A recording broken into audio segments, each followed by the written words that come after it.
Shai Jenny Carlson with the Oklahoman. Mark said that he didn't feel like their strategy defensively on you changed much, but their execution, he felt like their force was more on point tonight. What did you see from them defensively, and what impact did that have on the turnovers, especially you had tonight? Yeah, they were aggressive. They were higher on the pick and rolls. They really were just, like Coach said, more aggressive, more forceful. Yeah, we gotta, starts with me, but we gotta apply that pressure back. Especially if you want to beat a team like that on the road, you gotta be the more forceful team for sure. First row here on the left. Shai, you guys go in the fourth quarter up 5, then you're only able to score 18 in the quarter. You only got 3 shots up. What got you guys stuck in the mud, and what kept you from going individually in the fourth?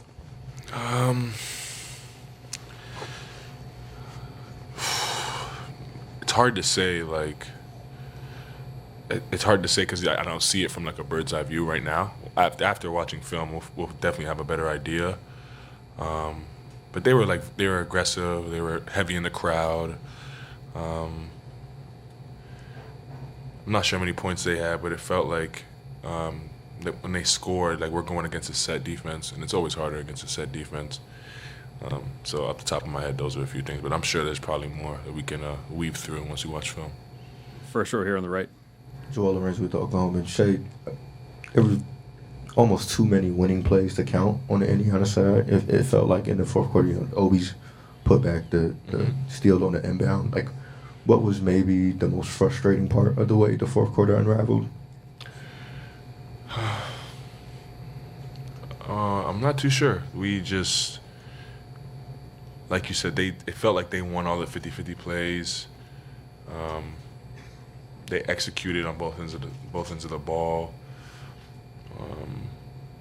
When you give those two things up, and no matter what quarter, you're probably going to lose the quarter. Especially, and then it goes back to especially on the road in a hostile environment, the crowds behind them. So, yeah, we got to take care of those things if we want to come out of the game forward with a dub. All right, second row, middle. Very trammeled, also world.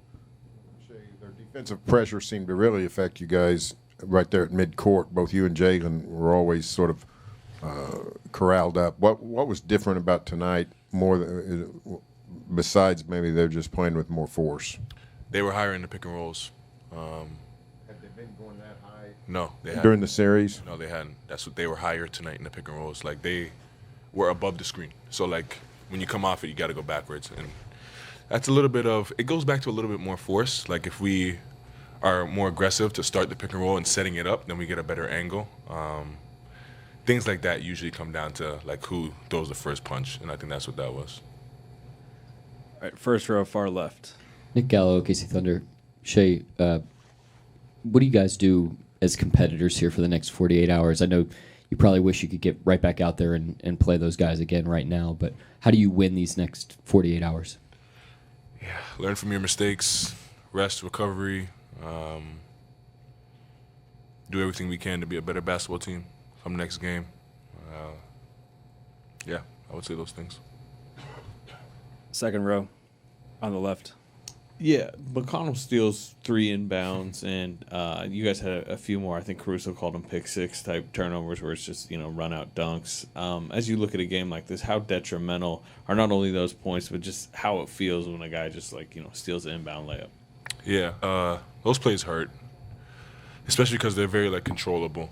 You can take your time and inbound the ball, but you make mistakes in basketball no matter the stage, and we definitely had opportunities to cover those things up, but you also don't let plays like that happen. It just goes back to being tighter, being more focused, being more forceful all night, and things like that really hurt for sure. Last question, fourth row, the middle.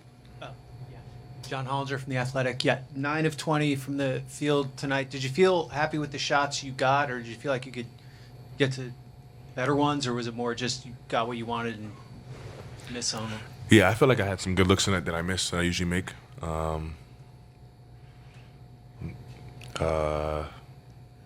There's moments where I could have been a little bit more aggressive, I would say.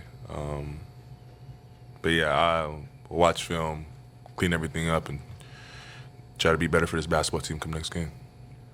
All right, first question here in the front on the right. Sorry, Joel Lorenzi with the Oklahoma. And Jalen, I believe it was 19 turnovers after it all. Just how would you sort of characterize those, and on the inbound steals from McConnell, like what did those plays sort of feel like? They sucked. Just bad, unforced turnovers. So those usually hurt you, especially like in these games where there's like such high stakes and it's going to be separated by, one or two possessions. Those are very controllable turnovers, and they resulted in points. So we had control of the game, and those turnovers are the ones where, like, they get back into it, they get the crowd into it. You know what I mean? So if we can cut those out, I think we'll be in good shape. But yeah, we had a lot of uncharacteristic turnovers that also led to touchdowns. So or points for everybody that doesn't know that reference. But that hurt us tonight for sure. First row, Jenny. Jalen, Mark said that Jenny Carlson with the Oklahoma. Mark said that he didn't feel like defensively they changed philosophy, but attack and approach was more forceful. How do you counter that going into 4? You said them? Yeah. Yeah, they didn't change. They didn't change around too much. They just amped up their pressure, and being at home, you have that juice to do it. So we gotta meet that same amount of force and exceed it. Sorry, Tim, right here in the. You hit that pull-up at the end of the third. Seemed like a huge shot at the time. Put you guys up 5. What stands out to you about what went wrong after that? I missed a shot, and then I fouled, and they're right back in the game. That's been kind of the same thing. It's kind of like the thing I was talking about with the turnovers. Like, this team makes big runs, and like those little unforced errors are where, obviously, I can't control if I miss a shot or not. That's not really the issue. It's just more a foul, give up an and 1. Now they're back within 2, and now that shot kind of means nothing. You know what I mean? So I think we just had a lot of unforced errors, and they capitalized on them because they're a good team. Third row on the right. Hi, Jalen. Mike Vorknoff with The Athletic. Most young teams, when they try to win a title for the first time, kind of have this inflection point or pivot moment for themselves. Now down 2-1 in this series, do you view that as that moment for you guys? And what do you think you can learn from the Denver series here? I mean, we've been in that exact same kind of predicament. This game 3 was a better game 3 than the ones we've had. So we'll take that and run with it. But yeah, I mean, it's very pivotal. Obviously, you don't like being down in a series, but we have been here before, so we'll use that experience and work to get better from it. All right, first question right here in the front on the right. Chet, Jenny Carlson with the Oklahoma. Just felt like too many mistakes tonight, and obviously fourth quarter didn't close the way you guys would want. What'd you feel like was lacking tonight? I wouldn't even say there's a feeling of something being lacking.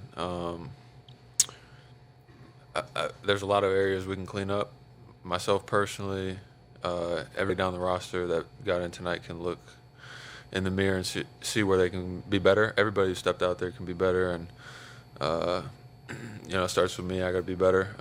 There was a couple opportunities that we gave away on the inbounds, just taking care of the ball. You could look at every single breakdown and see an opportunity to be better. We got to understand that no game's going to be perfect. Next game's not going to be perfect, but we have to watch the film and see what we can do to put ourselves in a better position to win the game. Fourth row in the center. Yeah, John Hollinger from The Athletic. Yeah, Chet, the fourth quarter in particular, you guys scored 18 points, missed 9 of your last 10 shots. What do you think happened to you guys down the stretch that caused you to struggle so much? I'm going to have to go back and watch the film on that one. I don't want to say something without being able to see the whole picture.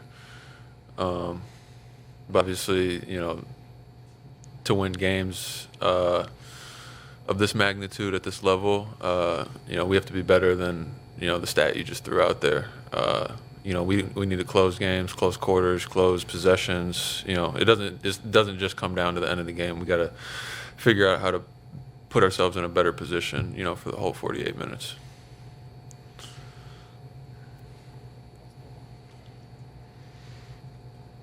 Second row here.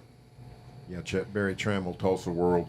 You scored 13 in the first quarter, struggled after that. What was working so well for you in the first quarter, and what went awry after that? Yeah, I think, I was playing aggressive, but,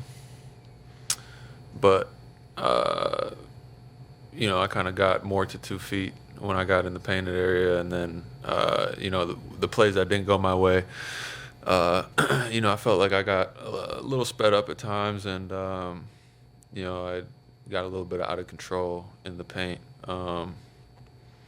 which is, again, another one of the areas where I need to clean up and be better for the next game. And I think there's more than just that. I got to, watch the film and improve. Fourth row on the right.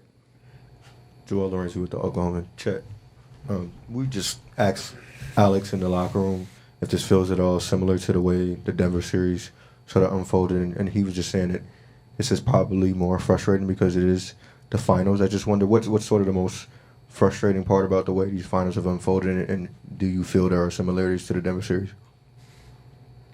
I wouldn't say that now is the time for emotions to be thinking about how you're feeling, emotional this, emotional that. Like, you kind of have to cut that out and just kind of look at the substance of what it is. We have a great opportunity here. And, the great thing is we have another game coming up, Game 4, so we can't be thinking about frustration or anything, no matter how good it's going, how bad it's going. The focus can't be on your emotions. It has to be on, what we're trying to accomplish, task at hand. Two-parter. First of all, 19 turnovers, I believe.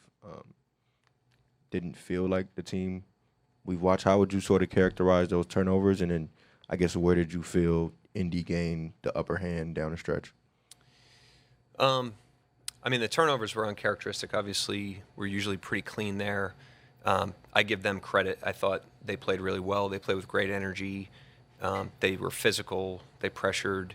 They sustained it for much of the 48.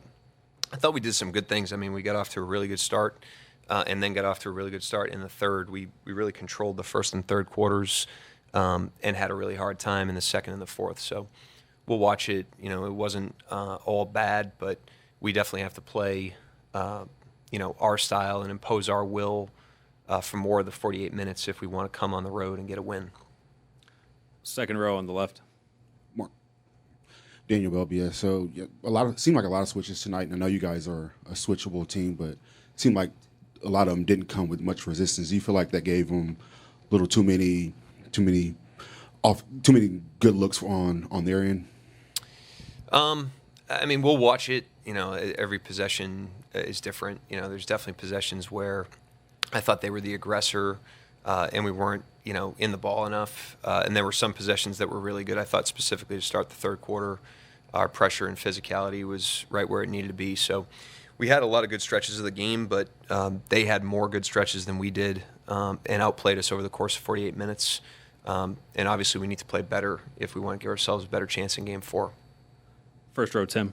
What did you see from your offense to keep your offense from get going in the fourth quarter, and specifically from Shai? Only got up 3 shots, didn't get any assists down the stretch in that quarter. Yeah, they really outplayed us in the fourth. Give them credit. I thought we were in really good shape coming out of the third quarter. We had a 5-point lead and kind of weathered the storm of the second quarter. That was a rough quarter, and we were only down whatever we were at halftime, 4 or 6, and we got control of the game coming out of the third.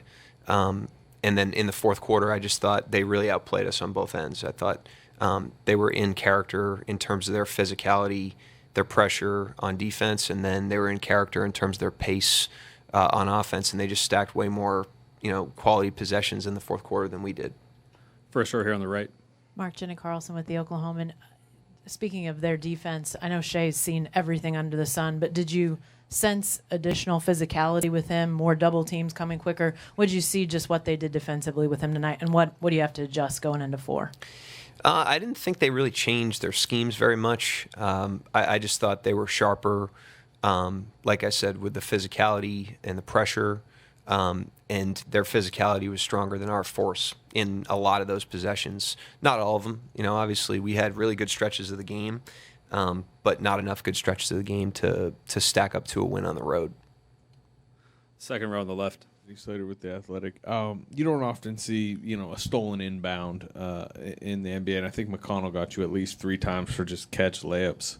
How inexcusable do you view those turnovers, and how much do you think that, snowballed? I mean, those were big plays, obviously, but in terms of inexcusable, I mean, everybody's out there competing and trying, and I'm not going to place blame on those plays. I just thought their overall tone was better than ours for the majority of the game. Like I said, I thought we had some really good stretches, but we just made one too many mistakes and had one too many possessions on both ends of the floor where they were more tied to their identity than we were. But obviously those are costly plays. Second row middle. Yeah, Barry Tremmel told the world, they say role players play better at home. That's clearly the deal tonight. Mathurin outscores your whole bench. What can you do to reverse that trend, and what specifically was so difficult about Mathurin tonight? Yeah, he was, he's had games like this in previous series. He seems to have a game like this in every series, and he's a talented player. He was really aggressive tonight. He did a great job. McConnell did a great job. Their bench really came in the game and was excellent. I thought that was had a lot to do with the second quarter, the start they got off to. I think it was like 15-4, and then the start of the fourth quarter as well. And I thought those guys were catalysts to that. So you tip your hat to them. Those guys played really well. They outplayed us. The team outplayed us tonight. We got to learn from it, and then try to go be a better team in Game 4. Any other questions for Coach? Second row right there. Yeah, they seemed intentional on getting into the paint early and often. How much of a challenge was that for you guys, is to slow their offense down when they're that intentional? I thought that just the pace of their offense was sharper than our pressure, physicality tonight. I thought that's just what it came down to. They get the ball ahead of us more easily tonight than they did in the first 2 games, and that led to a lot of the downstream effects of their offense, our defense tonight. So we'll look at it. We think we have some solutions, but we got to go out there and do it. But in the meantime, give them credit. They went and got that game. They outplayed us for the majority of the game, and they deserve to win. Last 2, right here in the front. Mark, after you guys go down 8, you give yourself some opportunities, whether it was Alex's steal or just some different things, but really didn't capitalize. Is that just a microcosm of some of the bigger picture issues you saw, or was something happening late, just not being able to maybe close that gap a little bit? Yeah, I mean, when you're down 8 with that little time, your margin for error is really thin.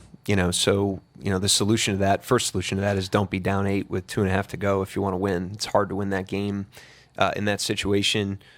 We're always going to try to do everything we can to try to close a gap and put game pressure on the opponent. But they did a good job, holding us off down the stretch. I thought their execution, even late in the fourth quarter when they had a lead, was really, really strong, and they did a good job slamming the door on the game. Last question back on the right. Hey, Coach. Leandro Sarra from ESPN Brazil. You guys had some missed free throws in the fourth. Do you feel like that played a big factor, and do you credit that to the maybe the inexperience of the players or the environment? What do you think about that? I'm not, I don't really know, to be honest with you. Usually we're a pretty good free throw shooting team. We've been in a lot of environments, stepped up in a lot of situations. I have the utmost confidence in the team. But it was, one of those, I thought it was an uncharacteristic night in a lot of ways for us. So we got to learn from it and then tap back into, being who we are, in Game 4. And if we do that, I think we'll have a much better chance to win.